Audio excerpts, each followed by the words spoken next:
Guys, para sa latest update natin ngayon dito kay Honor ngayong August 2, 2024. Ito guys, tama-tama ito yung ating update ngayon sa inyo.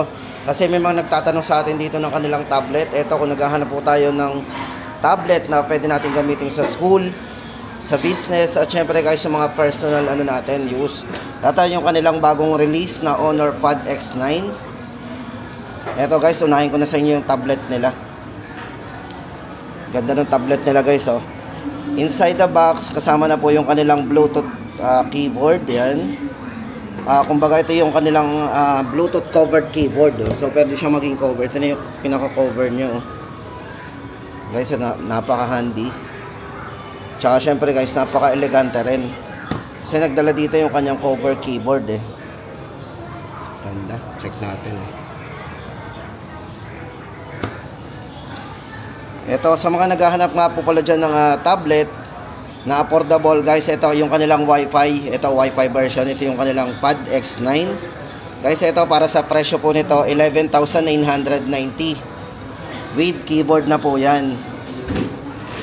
Ito guys, maganda dito. Meron tong bali meron siyang extended RAM na 7 gig extended RAM. Tama ba? Meron siyang 7 gig extended RAM. May original RAM po ito na 4 gig RAM. Then extended RAM po ng 3 gig RAM. Yan. Then expandable po ito up to 1 terabyte. Pwede natin lagyan ng memory card dyan guys. Hanggang 1 terabyte. Then maganda po sa size nito guys. Medyo malaki na rin.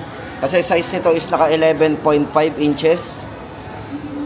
Tapos ang maganda pa dito napaka smooth ng screen to. Kasi ito ay merong 120 Hz refresh rate. Yan. At Android 13. Yan guys, para sa latest natin dito. Ito nga pala guys, yung battery nito is 7,250 mAh battery at naka fast charging na din to. 22.5 watts. Ayan. Tapos naka quad speaker po yan. Yan guys, oh, quad speaker natin for surround sound. At syempre guys, mas malakas ang sounds natin dito. Yan. Para po sa latest update natin sa mga naghahanap po dyan ng tablet, ito yung kanilang Honor Pad X9, 11,999. Hello.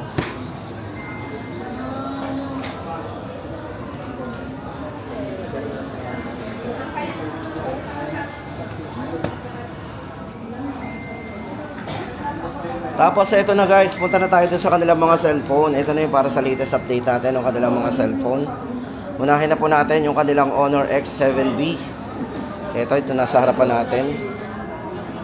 Yan, for Honor X7B guys, ito ay yan, bali kung naghahanap po tayo ng mataas na battery, unang-una po sa highlights ito yung kanyang 6,000 mAh massive battery.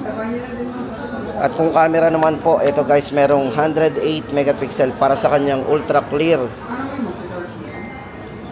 day and night camera. So meron siyang ultra clear. Then meron din siyang ultra wide angle, oh.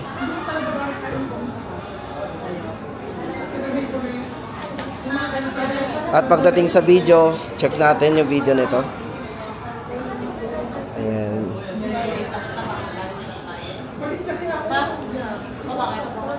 Napakalinaw din. Guys, ito pagdating sa volume, ito ay merong 200% volume, extra volume, dual stereo speaker din. So ito naka dual stereo speaker. Para po sa RAM and ROM, guys, ito meron siyang 16 gig maximum RAM, 256 po internal storage. And Honor X7B, 8,999. Ayan guys, ang ating update dito kay Honor para sa kanilang X7B. Ito po yung isang kulay, oh.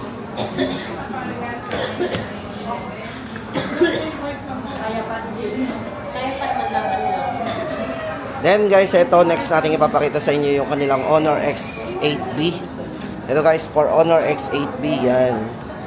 Ito guys, naka leather yung likod nito, yung ating ipapakita sa inyong live unit. It's guys, ito kung nabitin tayo sa 256 gig, Pero dito parang hindi na tayo mabibitin kasi ito ay mayroong 512 gig internal storage. May malaking RAM na rin po ito, 16 gig RAM. At yung display guys nito, yan, kung mapapansin yung display nito, ito yung naka-wrist pre-dimming AMOLED display. Yan. O, diba? Tapos yung design guys dito, pakita ko naman sa inyo yung design, napakanipis. Flat. Ganda niya ng design niya talaga. O. Ayan o. Then sa camera guys, meron na rin tong malinaw na camera, 108 megapixel camera. Naka wide angle din po yan, naka ultra wide. So meron siyang 0.6 para po sa kanyang 112 degree. So guys, pag sinabi naka 0.6 po, kaya pong kuhanan ng ating camera yung mga 112 degree. Ganun kalawak po yung sakop niyan.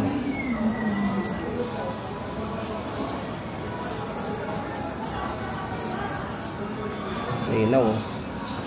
Tapos ito po yung isang kulay niya guys. Ito hindi to leather eh. Ito yung silver. Yan. Kung ayaw natin ng leather, ito po yung isang kulay niya, silver. Honor X8B. Yan. Guys, ito para nga pala sa kanyang chipset. Ito, check na rin natin. Wala po kasi sa display. So para malaman natin kung anong chipset yung ginamit sa kanya. Yan. Guys, ito bali ito yung naka Qualcomm Snapdragon 680. Ito pong si Honor X8B. Yan. Qualcomm Snapdragon 680 chipset ang ginamit sa kanya. Para po sa presyo guys, 12,999. Then guys, ito naman para sa X series pa rin. Honor X9B 5G. Sa mga naghahanap po ng 5G, ito po yung kanilang isa sa mga bestseller po nila. Yan, si Honor X9B guys, ito yung naka all angle ultra top, kumbaga yung matibay po to. Ito yung mga tinest po nila pagdating sa mga drop test. Yan, ay talagang matibay front at back, kaya 360 po yung kanyang kayang protectionan. Yan. At syempre guys, ito naka AMOLED display na rin. Yan, naka curved screen. At meron na rin po itong mataas na battery. Meron siyang 5,800 mAh battery. Ulitin po natin. Guys, ito meron tong 5,800 mAh battery. Pang 3 days battery po natin yan. At kung camera naman, meron siyang 108 megapixel. Para po sa kanyang main camera. Ito po yung naka-lossless capture camera. Ayan. So, ibig sabihin guys, kahit mas mabilis tayong mag-click, makukuha na natin ang yung ating mga subject na malinaw na kuha. Kahit mabilis tayong mag-capture at gumagalaw yung camera. So, ayun yung kanyang 108 megapixel na lossless capture camera. At para po sa RAM and ROM po nito, ito ay merong maximum RAM na 20 GB RAM plus 256 po internal storage. Malaki na rin internal storage to. Then yung chipset guys, ito pakita natin, check po natin sa setting.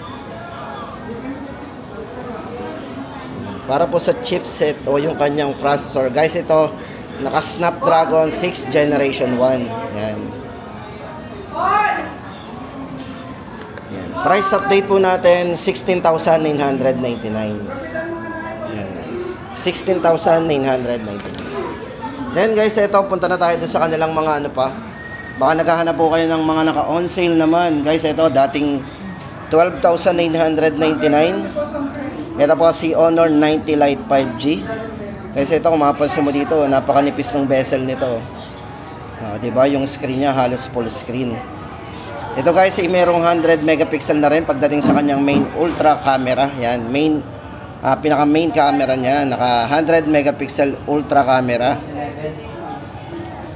5 MP po para sa kanyang wide angle. Check po natin yung kanyang wide angle. Ayan, meron siyang 5 MP. At sa depth camera po at macro lens po, meron siyang 2 MP. Yan. At front camera po nito guys, ito ay merong 16 megapixel na rin na front camera.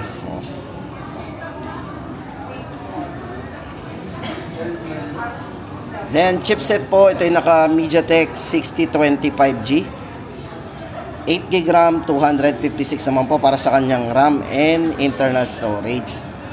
Battery, 4,500 mAh battery at naka fast charge na rin 22.5 watts Honor Supercharged. Guys, ito dating 12,999. Ngayon po ay 11,999. Honor 90 Lite 5G. Tapos guys, bago tayo pumunta doon sa kanilang top of the line, kumustahin po natin yung kanilang Honor X6A. Ito guys, sa mga naghahanap ng entry level o yung budget phone ni Honor, ito po yung kanilang Honor X6A. Guys, ito para sa presyo po nito, 6,990. Para po sa camera guys, hindi na rin pahuli. Meron siyang 50 megapixel para sa kanyang main camera, 2MP at 5MP naman po para sa kanyang selfie camera. Yan. Size ng screen guys, very handy. Ito yung naka 6.56 inches LCD plus na 90Hz po refresh rate ng screen. Para po sa internal storage, ito yung naka 128 na rin po internal storage. Meron siyang 4GB RAM at ang expandable po ito up to 1TB. Battery, meron siyang 5,200 mAh battery at 22.5 watts Honor Supercharged. And guys, update natin, Honor X6A 6,990.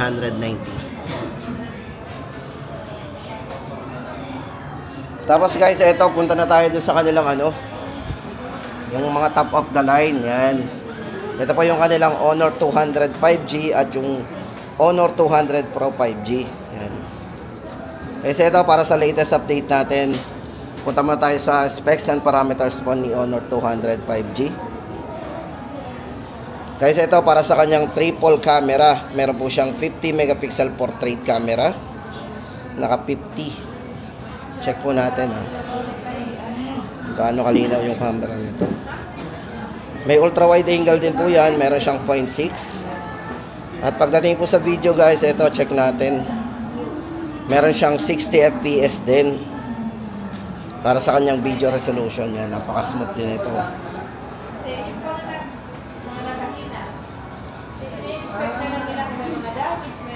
Tapos ito guys ay merong meron siyang maximum RAM na 24GB RAM, 512GB internal storage na. Sobrang laki na po ng internal storage natin dito.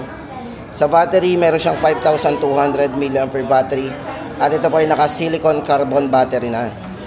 O di ba? Tapos sa kanyang charging napakabilis, meron tong 100 watts Honor Supercharged. Size nga pala guys ng screen ito yung naka 6.7 AMOLED equal depth quad curve screen. Yan. Parehas po naka-curve yung likod nito. Yan. Galing. At para po sa chipset guys, ito yung naka-Qualcomm Snapdragon 7 Generation 3. Yan guys ang ating update dito kay Honor 200 5G. Para po sa presyo guys nito, 24,999. Ganda. Then yung kanilang Honor 200 Pro 5G naman yan. Ito guys, check muna natin yung design din. Napakaganda rin ang design nito. Sa mga naghahanap nga pala ng mga curve o yung mga latest model po ni Honor yan. Ito guys, meron din tong triple camera na 50 megapixel para sa kanyang portrait camera. 24GB maximum RAM, tapos naka 512GB internal storage. Sa battery po, 5,200 mAh din. Silicon carbon battery at 100 watts din. At ang maganda dito guys, itong kanilang Honor 200 Pro 5G, hindi lang sa wired gumagana. Ito po ay meron ding 66 watts wireless charging. Tatap lang po natin ay magcha-charge po ito wirelessly. Size po ng screen ito is naka 6.78 AMOLED quad curve floating screen. Para po sa chipset guys, ito ay naka Qualcomm Snapdragon 8S Generation 3 na. Yan, para po sa presyo guys, 29,999. Honor 200 Pro 5G. At yan guys, ang ating latest update dito kay Honor ngayong July 2024. Tapos guys, ito ulitin ko lang, balikan ko yung tablet. Baka naghahanap po kayo ng tablet. Ito po yung tablet nila na Wi-Fi. Para sa akin, parang value for money po yan. Kasi kitang-kita nyo naman, ganda ng kanyang covered keyboard. Sa halagang 11,990, may covered keyboard na po tayo. Tapos may malaking tablet na rin tayo na 11.5 ang size ng screen. Tapos may malinaw na rin namang camera yan. Meron siyang 5MP para sa main camera. At yung front po nito ay 5MP na rin. Ganda nito. Matibay yung kanyang covered keyboard, hindi ordinary. Sadyang ano yan, pangkanya talaga yan. At yan guys ang ating update. At yan guys ang ating update dito kay Honor ngayong July. So